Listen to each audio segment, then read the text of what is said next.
Good morning student. हमारा third अनिवार्य प्रश्न पत्र जो education management and inclusive school शैक्षिक प्रबंधन एवं समावेशित विद्यालय आपका थर्ड अनिवार्य प्रश्न पत्र जो है उसके बारे में आज हम अध्ययन करेंगे। मैं आपको थर्ड अनिवार्य प्रश्न पत्र जो है पढ़ाऊंगी। तो आपका मैंने उसका सिलेबस दिखा दिया है। आपके बीएड सेकेंड ईयर का जो थर्ड कंपलसरी पेपर है उसके बारे में मैं आपको बताऊंगी और मैंने आपको जो है उसके सिलेबस हमने दिखा दिया है। उसमें आपके 5 यूनिट हैं, परंतु अभी कोरोना काल होने के कारण से उसके एक यूनिट जो लास्ट यूनिट है उसको जो है कम कर दिया गया है और हो सकता है वो आगे लगा भी दिया जाए। तो अभी हम जो है आगे के बारे में ज़्यादा जानकारी नहीं करेंगे। होगा तो हम आगे करा देंगे, नहीं तो हम 4 यूनिट का इसमें अध्ययन करेंगे। आपका इसमें जो पहला यूनिट है वो एजुकेशन मैनेजमेंट का इंट्रोडक्शन है। मतलब एजुकेशन मैनेजमेंट क्या है, तो मैनेजमेंट जो है मैनेजमेंट को अंग्रेजी में हिंदी में प्रबंधन कहते हैं। मैनेजमेंट करना मतलब प्रबंधन करना।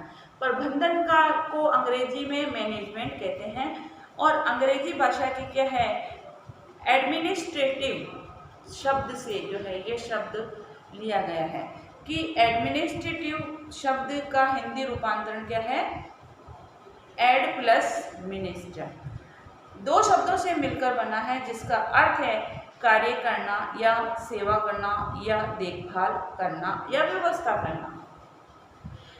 एडमिनिस्ट्रेटिव शब्द जो है ये 2 शब्दों से अंग्रेजी भाषा के एडमिनिस्ट्रेटिव शब्द का रूपांतरण है प्रबंधन करना, जिसका अर्थ है सेवा करना, कार्य करना।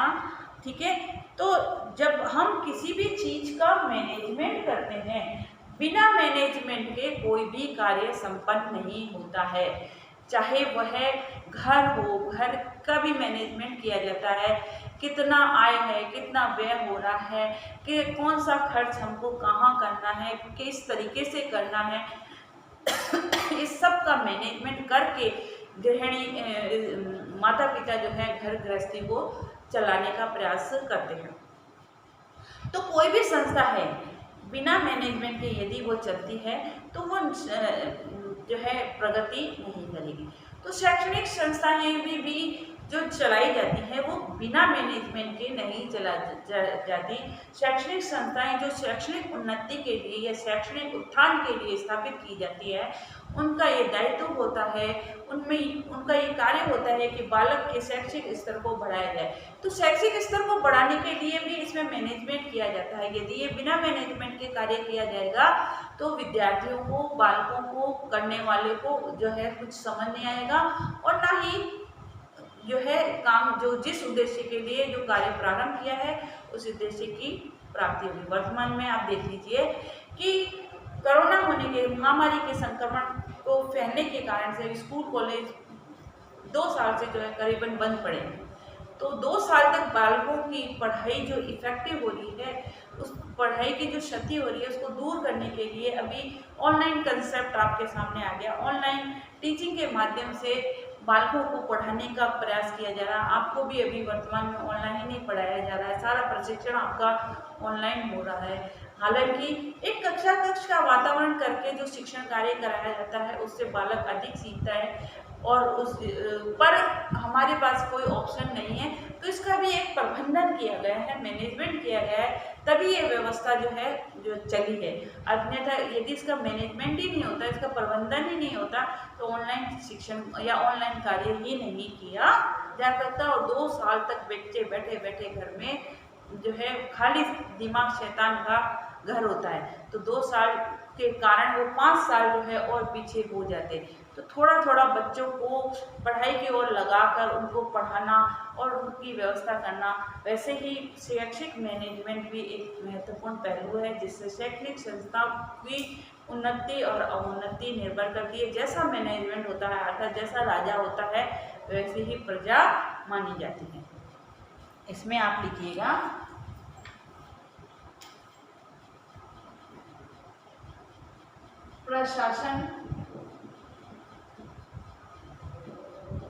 प्रशासन शब्द अंग्रेजी भाषा के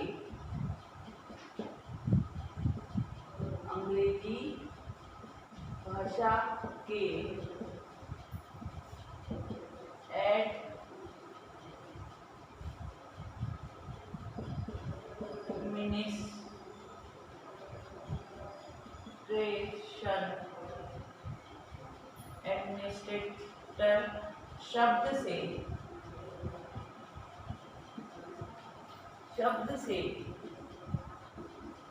लिया गया है।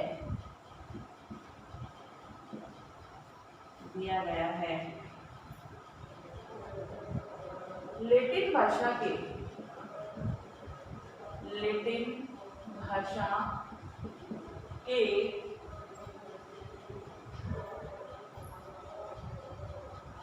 शब्द दो शब्द से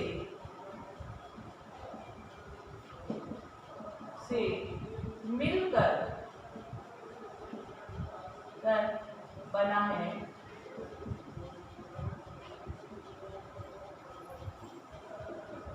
एड प्लस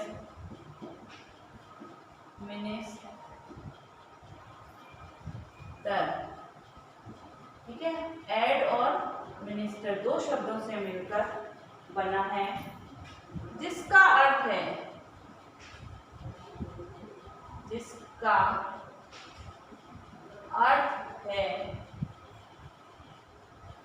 कार्य करना,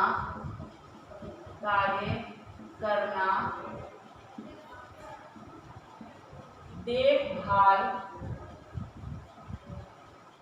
करना तथा व्यवस्था करना आदि।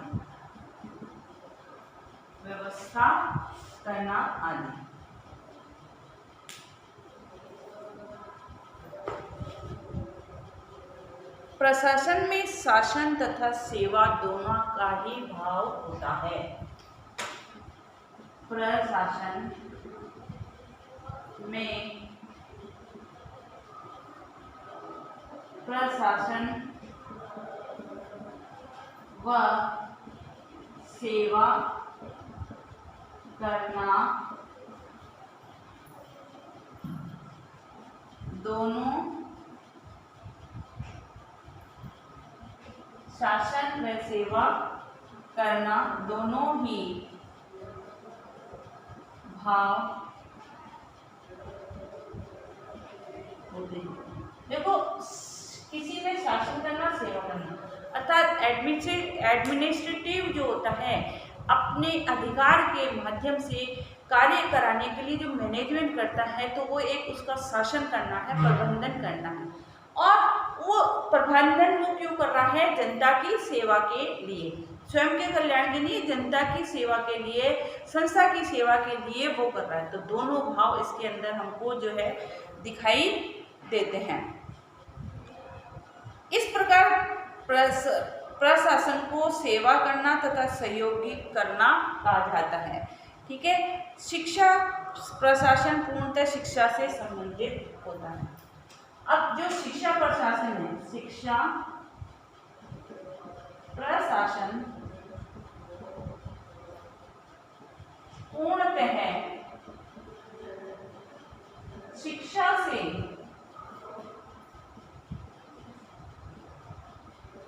संबंधित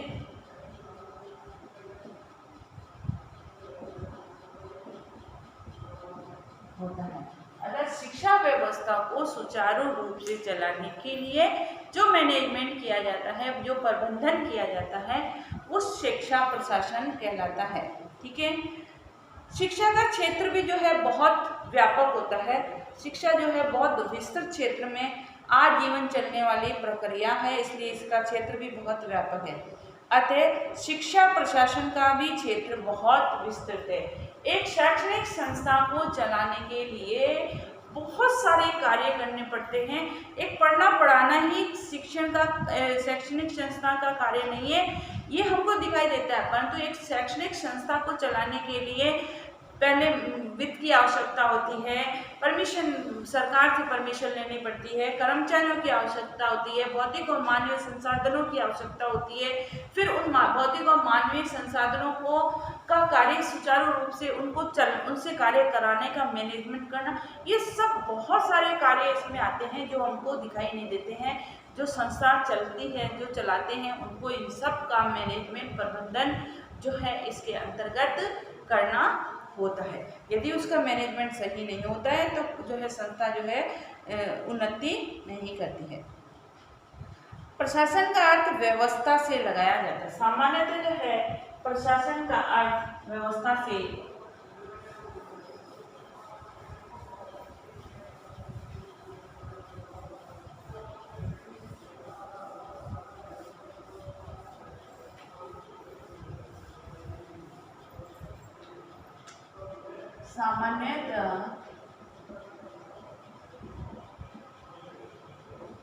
प्रशासन का अर्थ सामान्यतः प्रशासन का अर्थ व्यवस्था से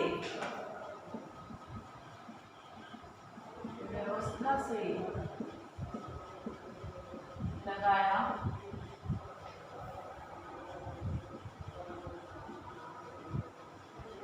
जाता है कि व्यवस्था करना, किसी कार्य को सही ढंग से करना लगाया जाता है। व्यवस्था वह साधन है जिसके द्वारा किसी संगठन या संस्था का संचालन सुचारू रूप से किया जाता है। व्यवस्था वह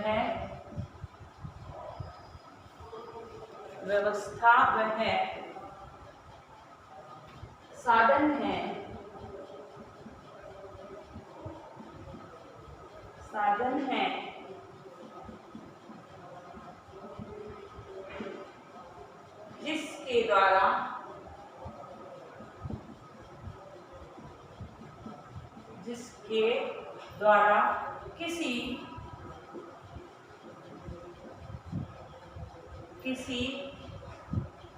जिसके द्वारा किसी संगठन या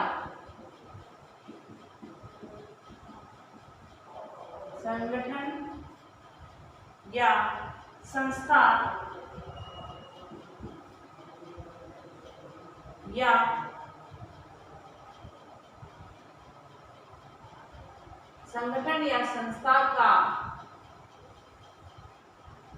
संस्था का सुचारू रूप से संचालन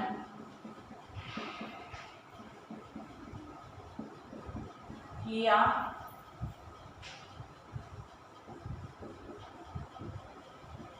जाता है।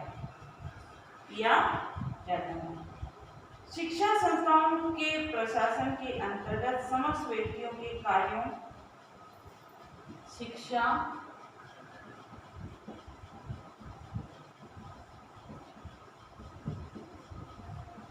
संस्थाओं के प्रशासन के अंतर्गत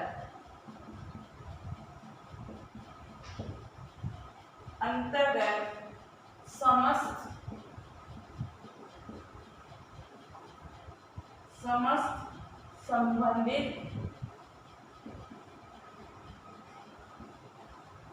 संबंधित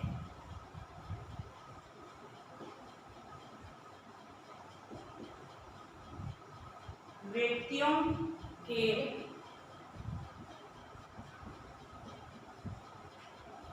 कार्यों व विचारों में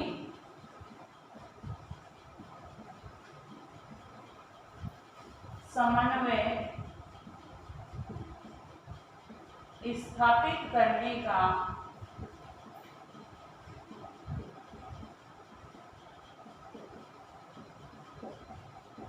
प्रयास किया जाता है। कि उसका मैनेजमेंट किस प्रकार से है, उसको सम्मिलित करने का प्रयास किया जाता है। अब परिभाषा लिखिए।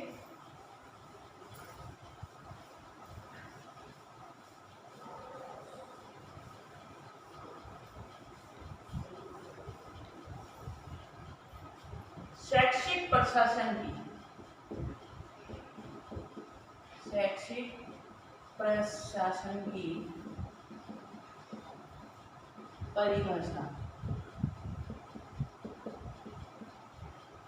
शैक्षिक प्रशासन की परिभाषा में पहली परिभाषा है V.S. Verma, doctor G.S.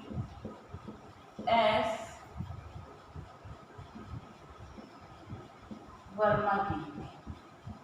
G.S. Verma जी कह रहे हैं शैक्षिक प्रशासन अपने विभिन्न प्रशासकीय, शैक्षिक प्रशासन अपने विभिन्न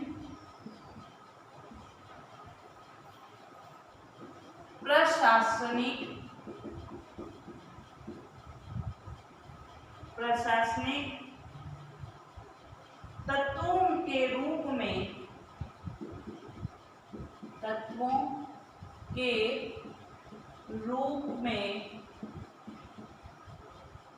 में एक समन्वित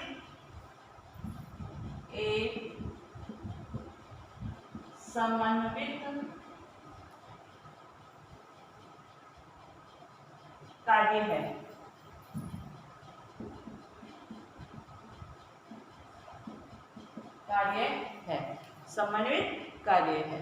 तो इस प्रकार से शैक्षिक प्रशासन की जो और परिभाषा हम अगली कक्षा में करेंगे। जो है किसी भी शैक्षणिक संस्था को चलाने के लिए जो मैनेजमेंट किया जाता है उसको शैक्षिक प्रशासन कहते हैं, शैक्षिक मैनेजमेंट कहा जाता है।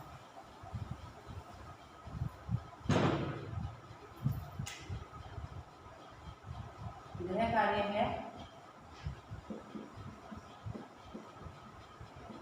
शैक्षिक प्रबंधन किसे कहते हैं।